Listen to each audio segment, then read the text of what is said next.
अनुद्धरते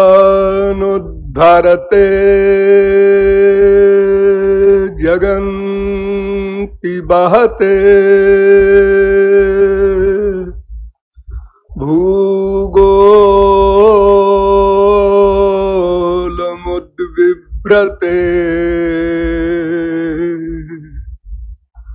दैत्यं दारयते बलिं छलयते क्षत्रक्षयं कुर्वते पौलस्त्यं जयते हलिं कलयते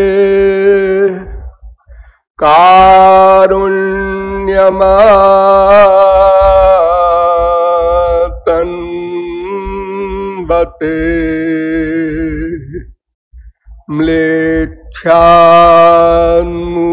म्लेच्छान्मूर्छयते दशाकृतिकृते कृष्णाय तुभ्यं नमः। नमः पंकजनाभाय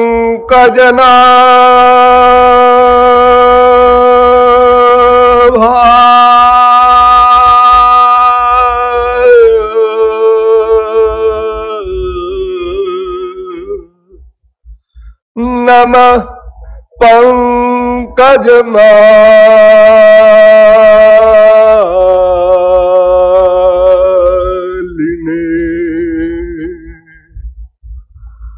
नमः पंकजनेत्राय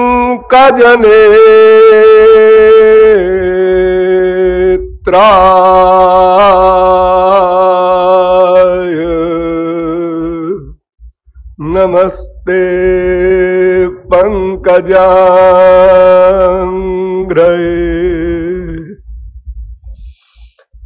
नंदनंदन पादारविंद मिलिंद महानुभाव।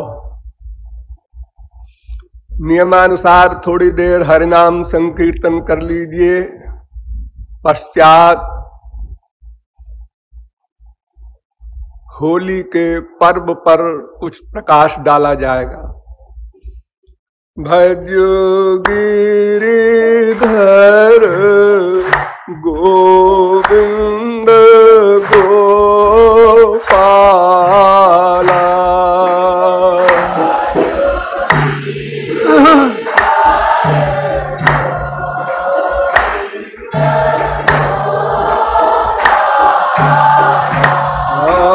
भजो गिरिधर गोविंद गोपाला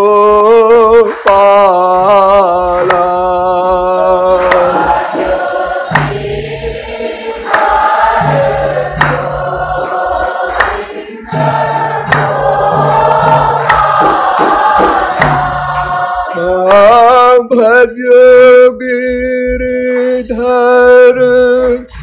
गोविंद गोपाला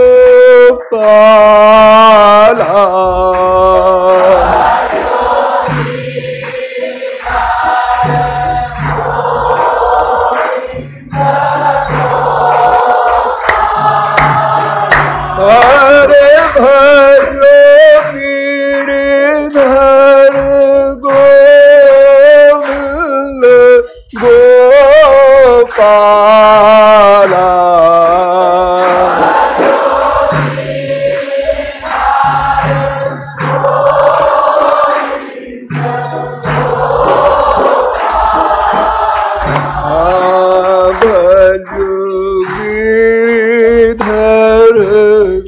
गोविंद गोपाला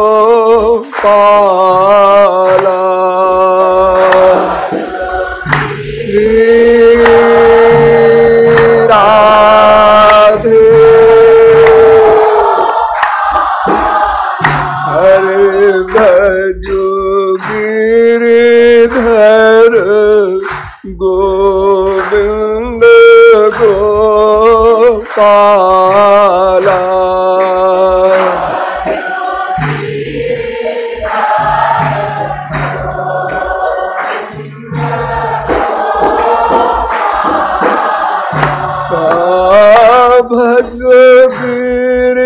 गिरिधर गोविंद गोपाला भज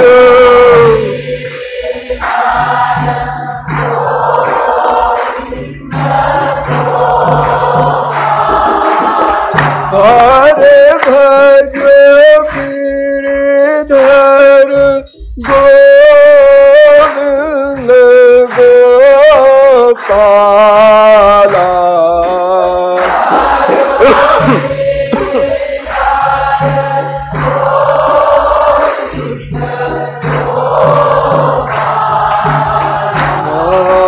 भज गिरिधर गोविंद गोपाला राधे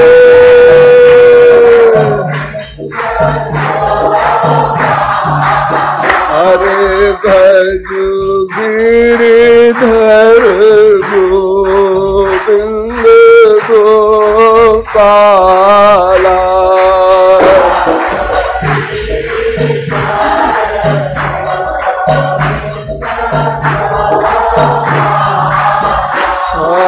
भज गिरिधर गोविंद गोपाला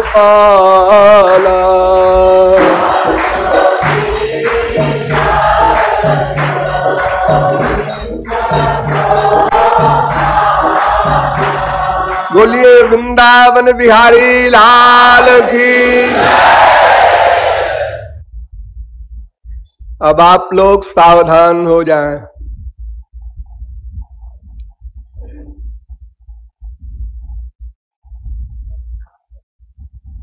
वर्तमान होली का पावन पर्व प्रेरित करता है कि हमारे विषय में ही प्रकाश डाला जाए। होलिका दहन जिसे आप लोग जलाते हैं, किंतु हमारे देश में इस विषय को बहुत कम लोग जानते हैं। वो समझते हैं खुशी मनाना, हलवा पूड़ी खाना यही होली है, रंग गुलाल से हुड़दंगबाजी करना यही होली है।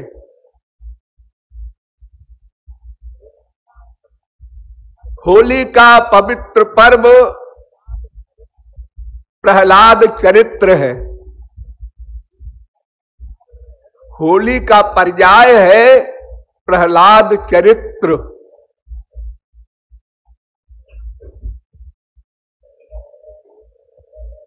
भक्त शिरोमणि प्रहलाद के विषय में जानना और प्रहलाद के आदेशों का अनुसरण करना, ये होली के पर्व का सिद्धांत माना जाना चाहिए। प्रहलाद को बुलाया, गोद में बैठाया और बड़े लाड़ से पूछा, बेटा तुमको क्या अच्छा लगता है?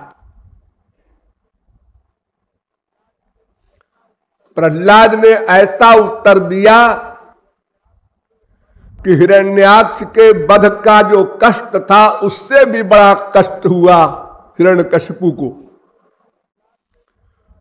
प्रहलाद ने मुस्कुराते हुए कहा, बनंगतो यद्धरिमाश्रयेत।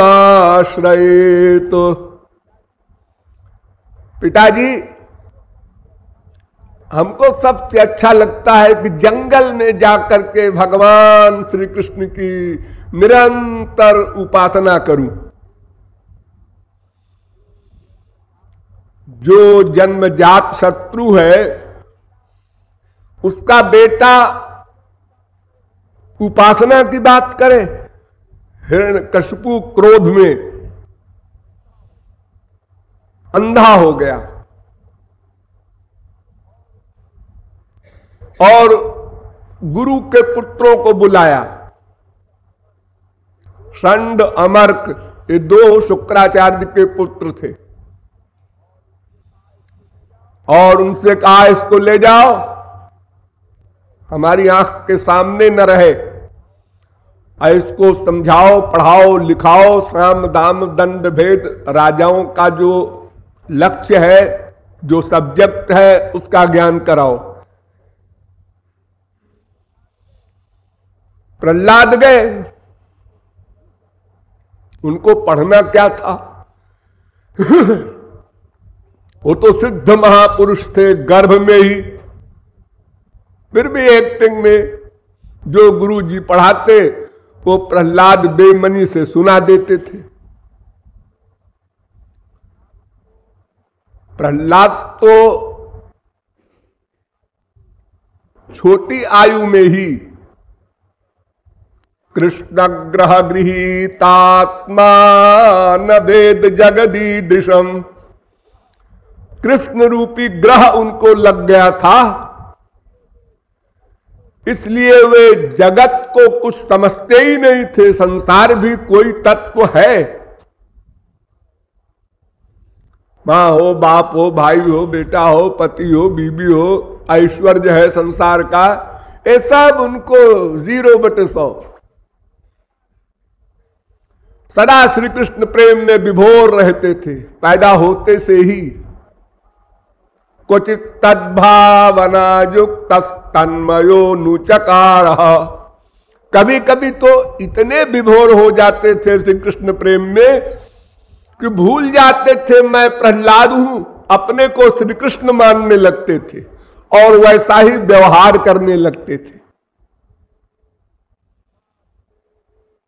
वासुदेवे भगवत यस्य नैसर्गिकी रति, नैसर्गिक रति थी, सहज प्रेम।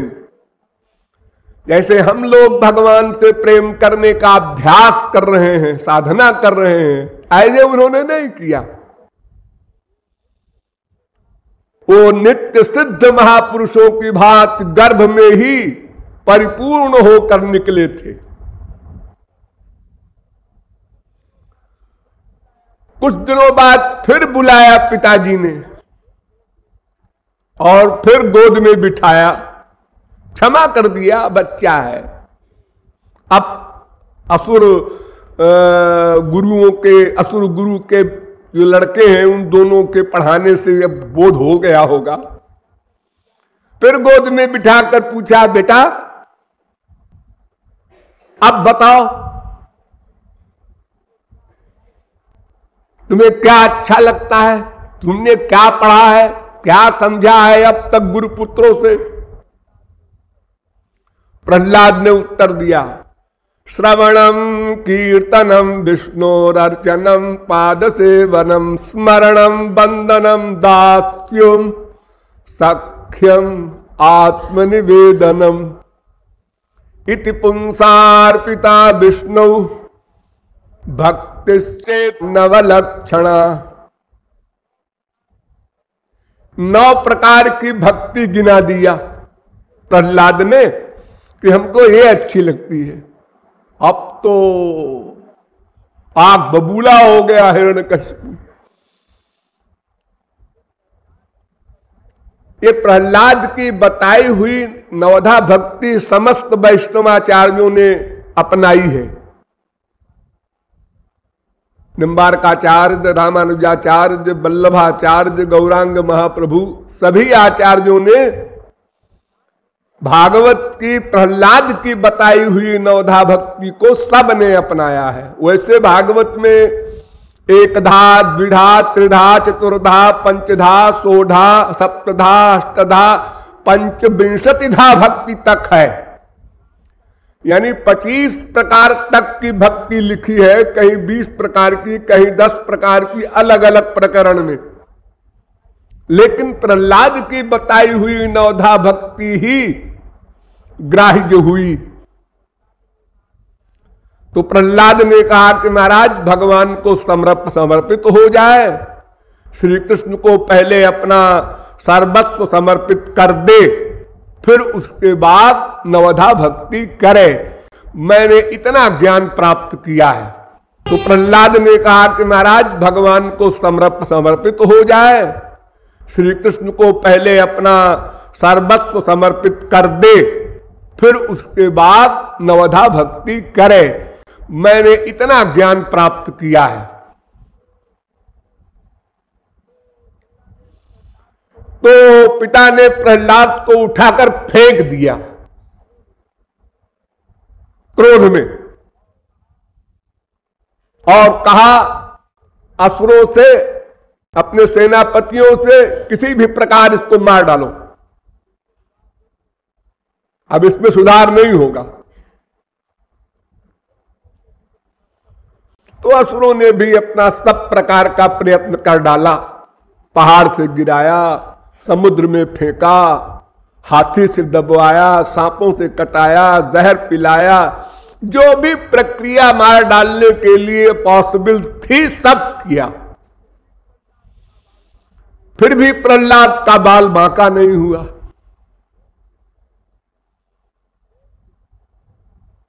एक दिन गुरुपुत्रों ने कहा कि महाराज इसका तो कुछ संस्कार ही विचित्र है, कितने समझाओ कुछ सुनता ही नहीं है, मानता ही नहीं है।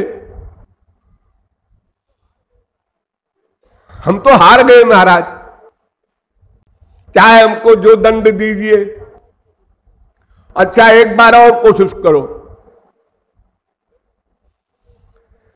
फिर गुरुपुत्र लोग ले गए और राजनीति पॉलिटिक्स पढ़ाने लगे। तो पढ़ाते समय तो प्रहलाद कुछ बोलते नहीं थे और जो सबक पढ़ाया जाता था उसको सुना भी देते थे, किंतु मानते नहीं थे। एक दिन गुरुपुत्र अपने कुछ संसारी गृहस्थी के कार्य से बाहर चले गए,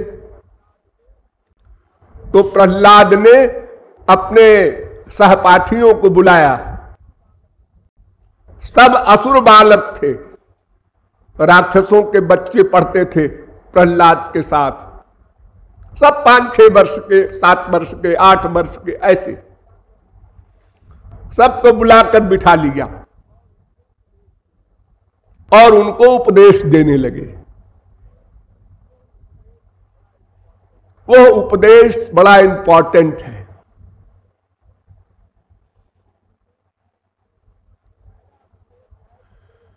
पहला श्लोक है उपदेश का, कौमार आचरे प्राज्ञो धर्मान भागवतानिह दुर्लभं मानुषं जन्म तदप्यध्रुवमर्थदम। बच्चों, जिस उम्र में तुम सब लोग हो, इसी उम्र से ही भागवत धर्म परायण हो जाना चाहिए, भगवान का बन जाना चाहिए। युवावस्था को न परखो, वृद्धावस्था की कौन कहे। क्यों? इसलिए कि मानव देह देव दुर्लभ है। अरे तो देव दुर्लभ है तो ऐसी का जल्दी है कुमारावस्था में ही भगवान की भक्ति करें। इसलिए तदप्यध्रुव एक क्षणिक है। तुम्हारी ये अवस्था जो वर्तमान काल में है, क्या पता इसके आगे वाली अवस्था मिले ही ना।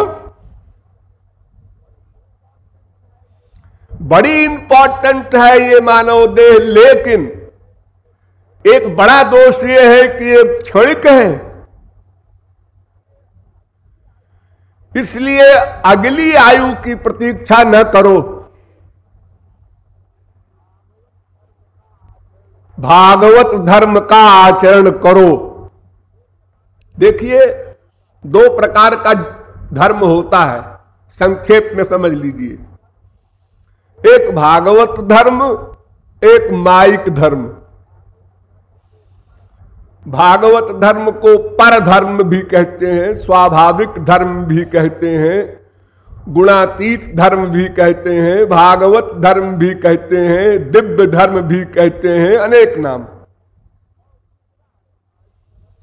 और दूसरा है मायिक धर्म, अपर धर्म, आगंतुक धर्म, त्रिगुणात्मक धर्म, क्षणिक धर्म इत्यादि अनेक नाम उसके भी हैं। इस जीव तत्व के अतिरिक्त दो तत्व और हैं, एक भगवान एक माया। तो जो भगवान को धारण करे वो भागवत धर्म है, और जो माया को धारण करे वो मायिक धर्म है। अरे धर्म माने धारण करना।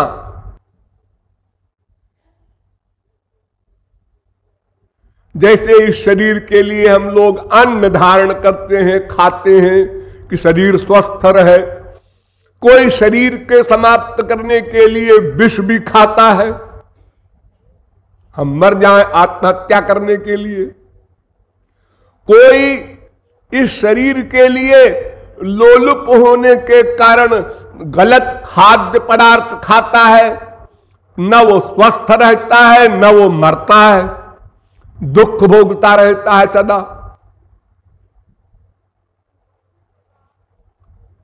तो उसी प्रकार इस अंतःकरण में धारण करने का जो सब्जेक्ट है वो दो ही है, या तो भगवान को धारण कर सकता है कोई, या तो फिर संसार को, माया को। दोनों को धारण करना असंभव, क्योंकि दोनों विरोधी है। प्लस भगवान की शर्त है कि जब मुझको धारण करो तो केवल मुझको धारण करो, अनन्य